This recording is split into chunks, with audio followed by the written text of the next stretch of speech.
Konnichiwa, it's Yumi here. Today we're going to do part 2 for the walkthrough of Nancy Drew Ghost of Thornton Hall. The last time we were here, Nancy had just arrived at the Thornton estate, and we ran into Wade, someone named Wade. He's obviously part of the Thornton family. We met him and talked to him about the family and a few things in the family's history, and we also looked at the Thornton Hall cemetery. And we also met this guy, Colton. He is Jesselyn's fiance, and he gave us Jesselyn's dead phone and wants to know if we can fix it. So, yeah. So that's where we are now. So we already talked to Colton, so let's go ahead and enter the house.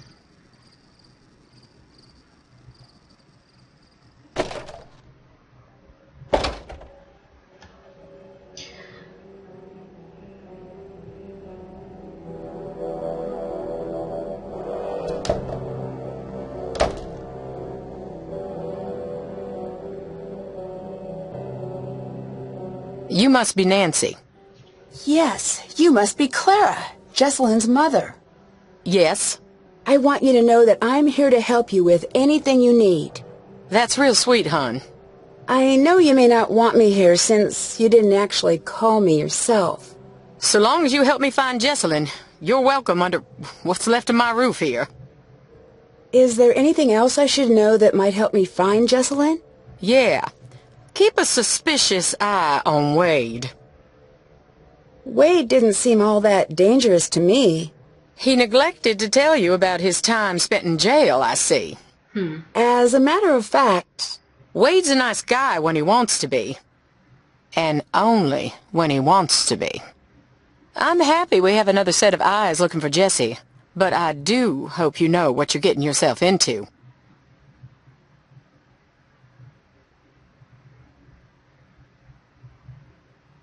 Is there any chance Jesselyn's disappearance could be cold feet?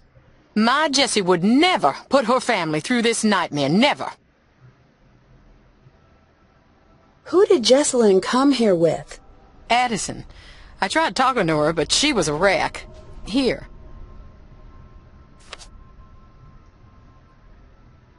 Okay, this is Addison. Maybe it's Jesselyn's friend. So now we have her number. She'll have calmed down a bit by now, I hope. Were things good between Colton and Jesselyn? They had their rows and their romantic dinners, same as any couple. Colton had well, hon, he had some issues, but they worked through them. You mentioned that Colton had some issues. What did you mean? To put it delicately, family issues. Never you mind, it has nothing to do with what's going on now.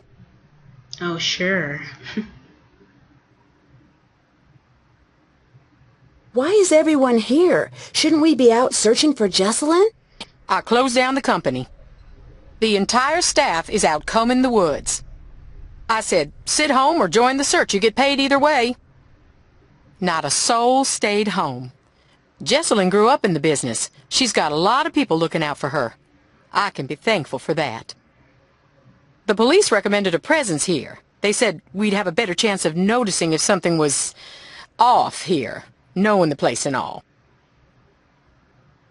What do you think happened to Jesselyn? You wouldn't know by the look of this dump, but we're worth a great deal of money. Well, that's what I thought this was. But then, no, not yet at least. I can't believe I'm praying for a ransom note to show up.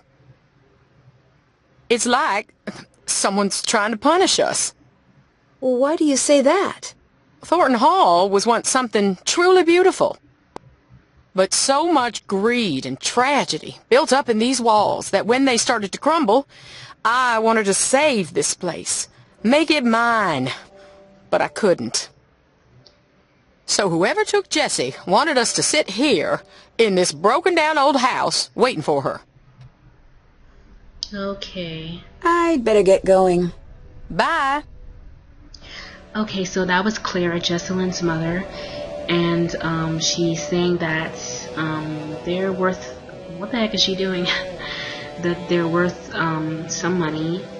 We really don't know what or who took Jesselyn, but yeah, so she seems okay.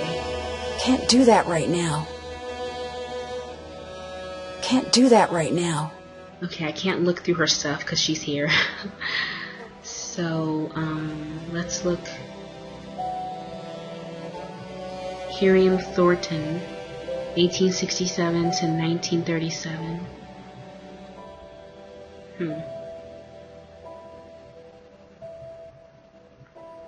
Okay, let's look around some more.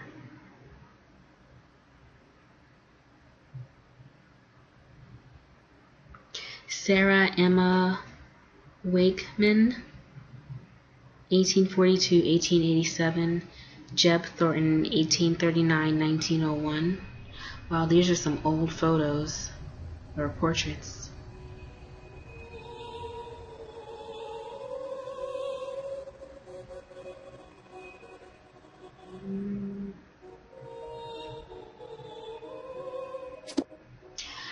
Espionage in a Bonnet, Female Secret Agents of the Civil War. And if you remember from the first video of the walkthrough, Wade told us about the Gray Lady who was a spy during the Civil War. Okay, Espionage in a Bonnet. In 1794, Eli Whitney changed the course of U.S. history when he invented the cotton gin, a machine which performed the quick separation of cotton seeds from the cotton itself.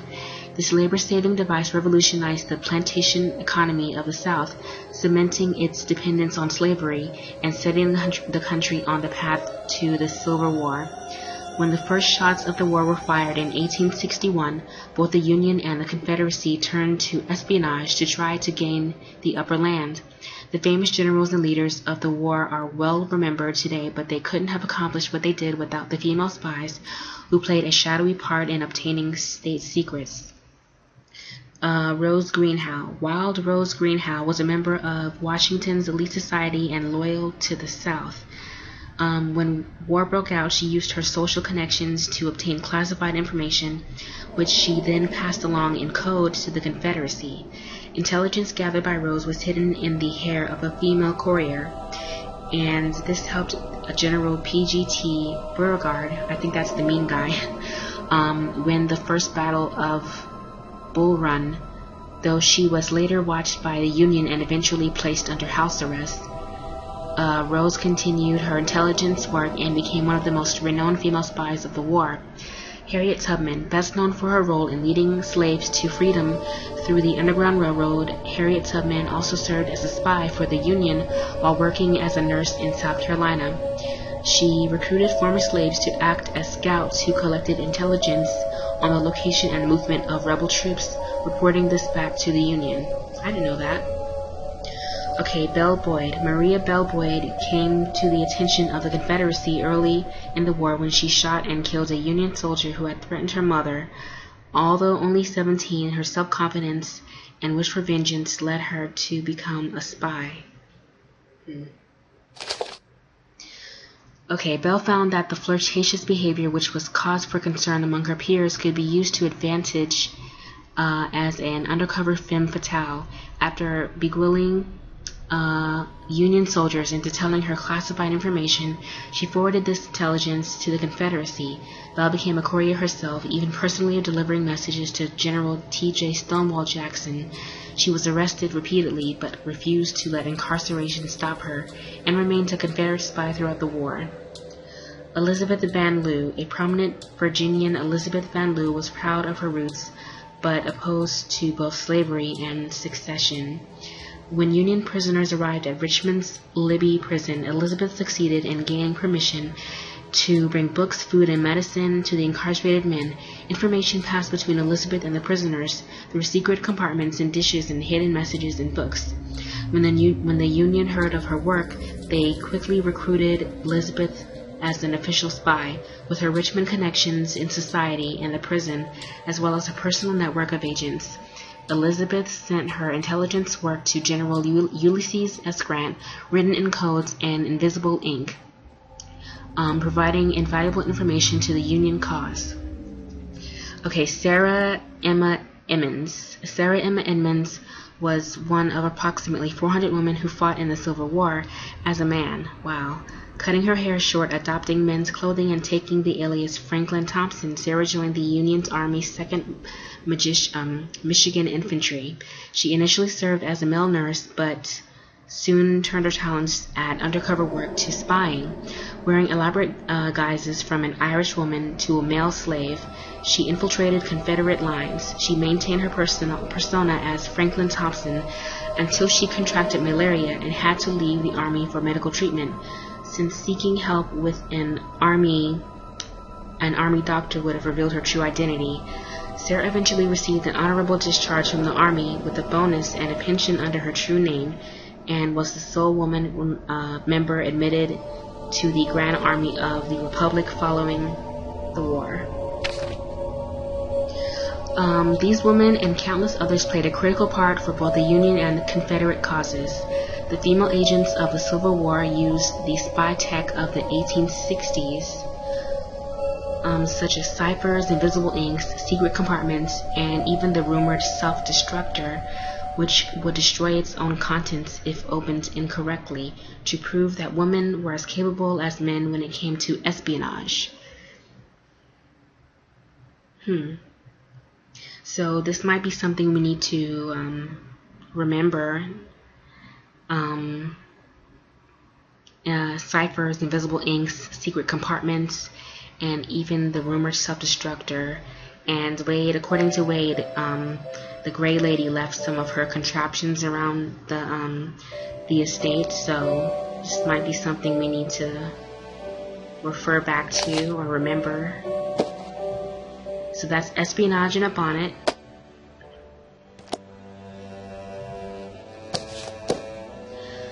Okay, the long cold night on Black Rock.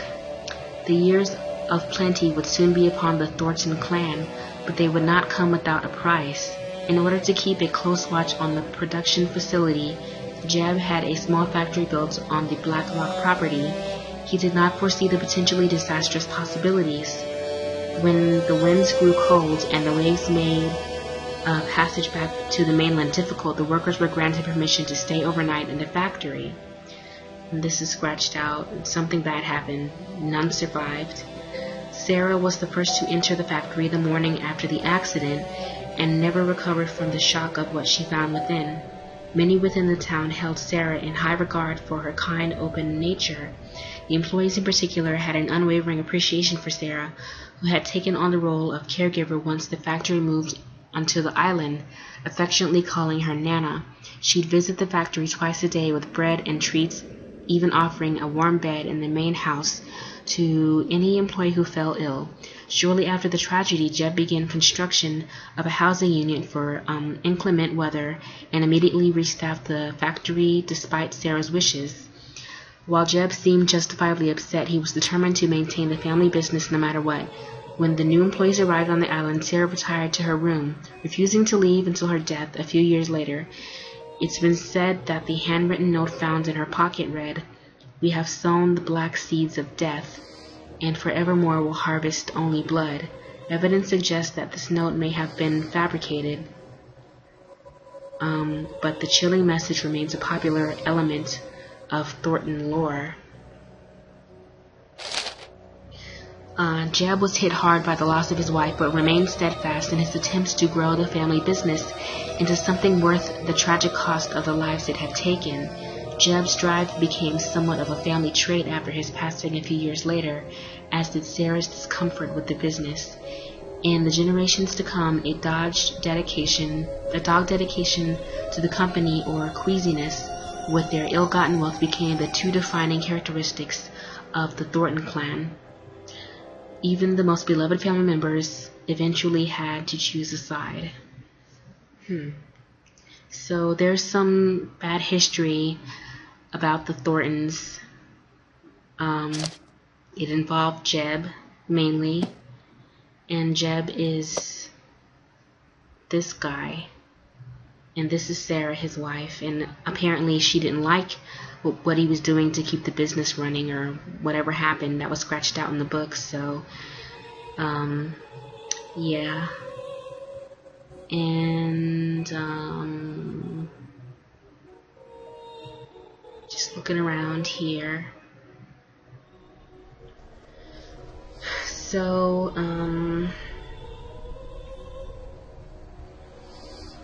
okay, this door is boarded up, so I can't go in here.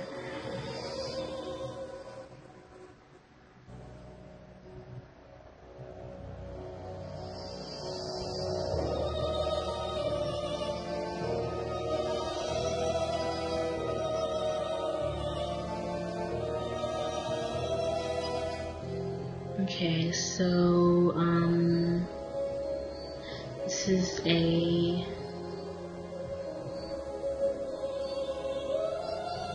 food. Maybe I need that. Those are oranges. This is some sort of handkerchief. I already have one. Okay. And what's this? I guess this is like tea or something.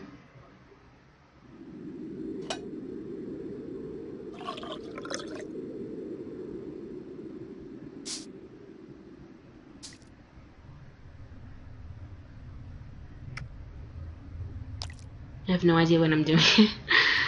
But alright, so that's the tea. And okay, so I think we're done here.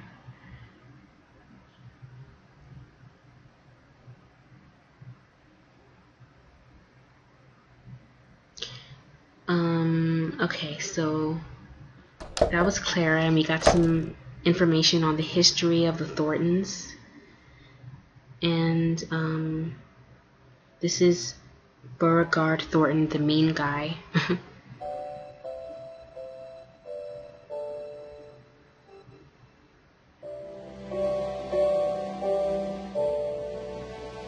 Hear a piano. Or unless that's just the background music.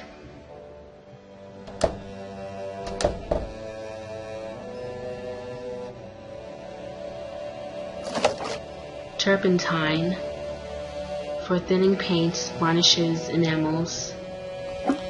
Apparently we need that.